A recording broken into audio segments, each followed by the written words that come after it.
jelaskan ini apa? Pengen modal 200 juta pur tanpa agunan. Tanpa agunan.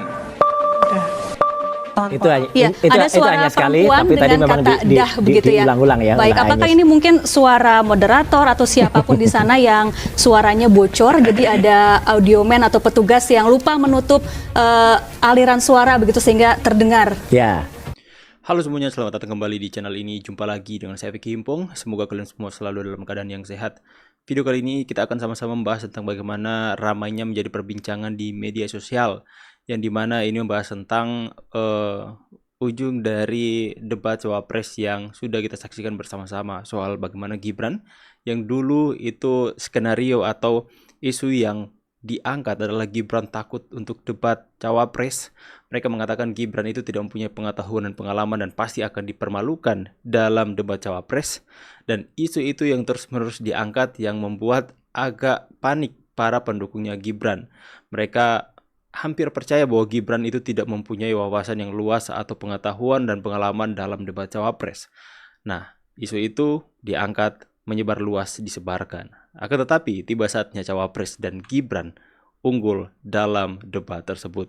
Gibran dinilai itu mempunyai keunggulan dalam bagaimana berkomunikasi dan bagaimana dia mengajukan beberapa pertanyaan dan bagaimana dia cara santainya dia dalam debat cawapres yang membuat orang-orang itu kecewa, ingin melihat Gibran dipermalukan tapi kecewa Gibran mendominasi jalannya debat cawapres.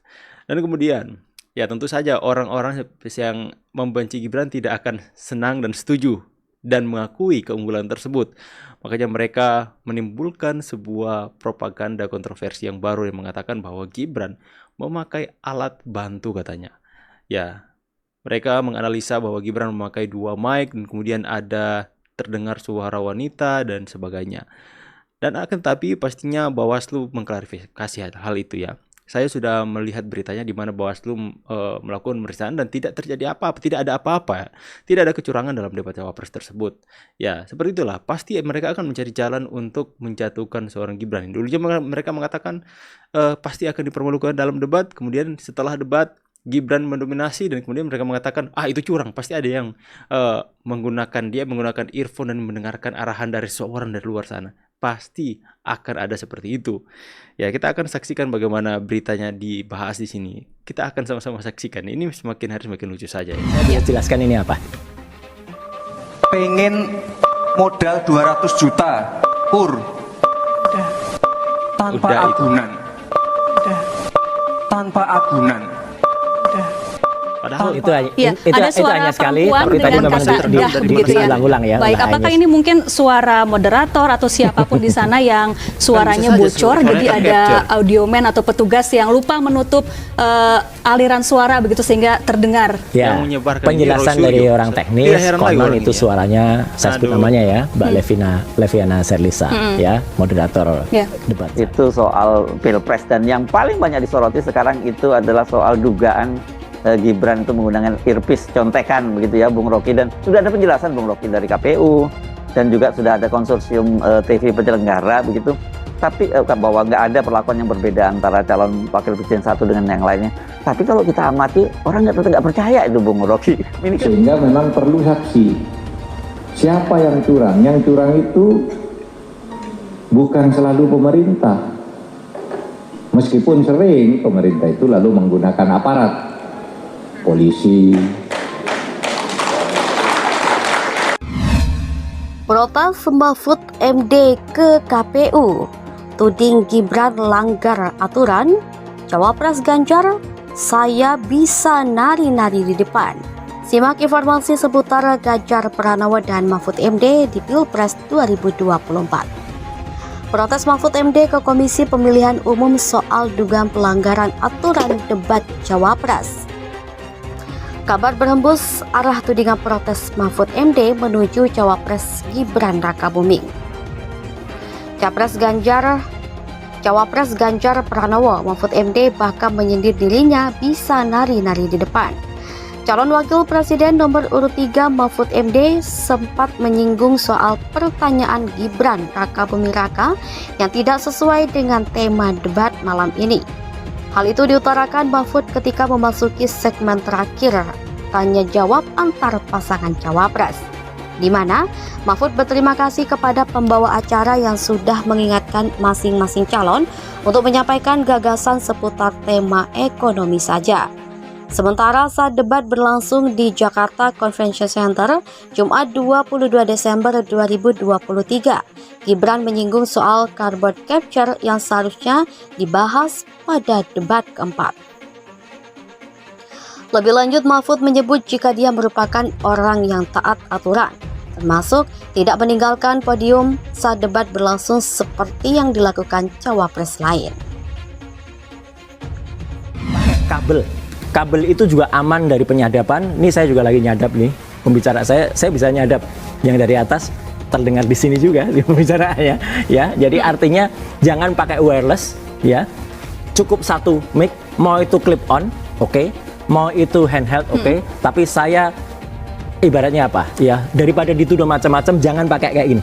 Karena kalau pakai kayak gini, itu berarti nanti akan timbul tuduhan lagi kalau itu bisa. Karena ini benar-benar bisa muncul di telinga. Ya nggak perlu masuk. Alat tuh sekarang udah canggih. Come on gitu lah. Jangan berpikiran kalau oh itu kan nggak ada gini, nggak ada gini.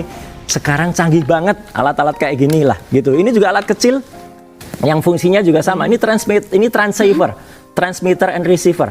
Jadi apa fungsinya, Mas? Fungsinya ini ada jack yang bisa dihubungkan ke mikrofon dan headset sekaligus. Jadi ini kalau ini sih diletakkan di saku nggak kelihatan. Kemarin tuh lucu banget makanya. Kenapa sih dia pakai alat segede gaban gitu di belakang dan nampak. Jadi sekali lagi ya, mari kita ingin debat itu bagian dari pemilu ini clean betul ya, supaya tidak ada suudzon masyarakat.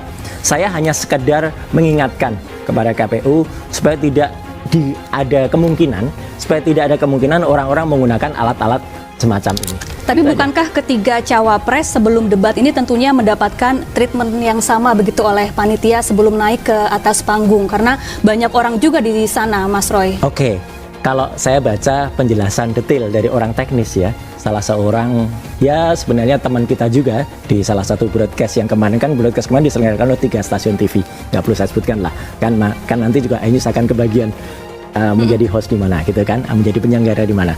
Dia mengatakan bahwa sudah ada aturannya untuk debat itu, tim itu datang pada pukul misalnya 18 sekian.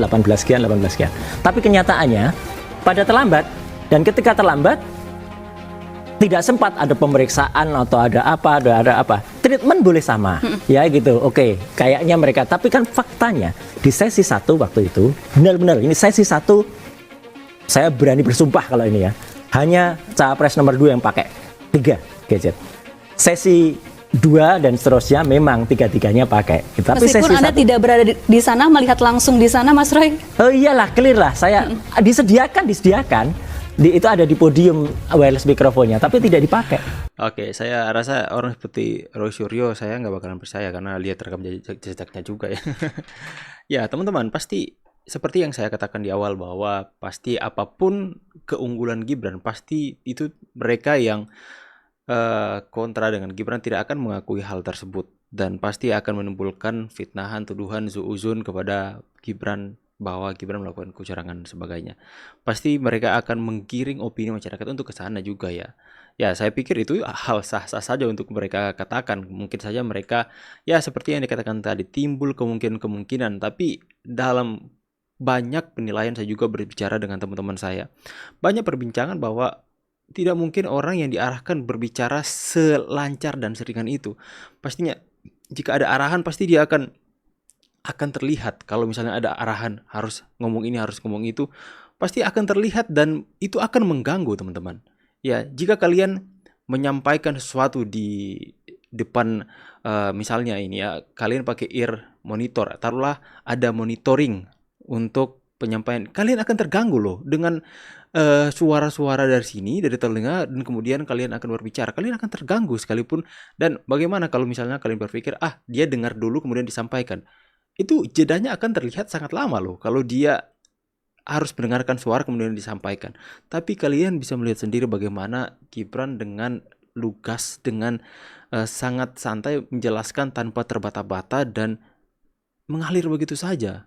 Dan seperti itu keluar secara natural dan tidak terlihat ada arahan. Dia mengikuti arahan. Kalian bisa menyaksikan debat tersebut dan memberikan penyampaian tanggapan opini kalian. Apakah benar yang dituduhkan kepada Gibran itu, apakah tidak?